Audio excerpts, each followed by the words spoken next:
আসসালামু আলাইকুম প্রিয় ভিউয়ার্স, সবাই কেমন আছেন? আশা করি ভালো আছেন। আজকে আমি আপনাদের সামনে নিয়ে আসলাম একটি 25 টাকার নোট, এবং এটি কিন্তু বাংলাদেশের 25 টাকার নোট।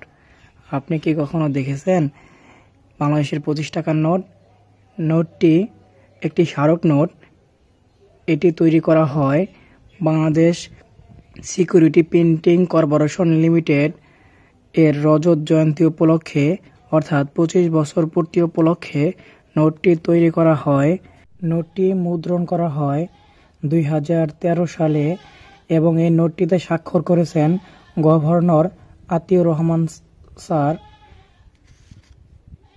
এবং এই নোটটির সামনে রয়েছে বাংলাদেশের জাতীয় স্মৃতিসৌধ, দোয়েলের একটি প্রতিকৃতি, তারপরে দেখেন হরিণের ছবি, এবং বাংলাদেশ সিকিউরিটি প্রিন্টিং কর্পোরেশন লিমিটেডের তৈরিকৃত কিছু নোটের ছবি, এবং পেছনে রয়েছে বাংলাদেশের সিকিউরিটি প্রিন্টিং কর্পোরেশন লিমিটেডের একটি ছবি, যেটাকে আমরা টাকশাল নামে চিনি। তো নোটটি কেমন সবাই একটু বলবেন, এবং নোটটি কে কে দেখেছেন এবং কার কাছে আছে সবাই কমেন্টে বলে যাবেন। সবাই ভালো থাকবেন, এবং ভিডিওটিতে একটি লাইক এবং কমেন্ট করে দিবেন। সবাই ভালো থাকবেন। আসসালামু আলাইকুম।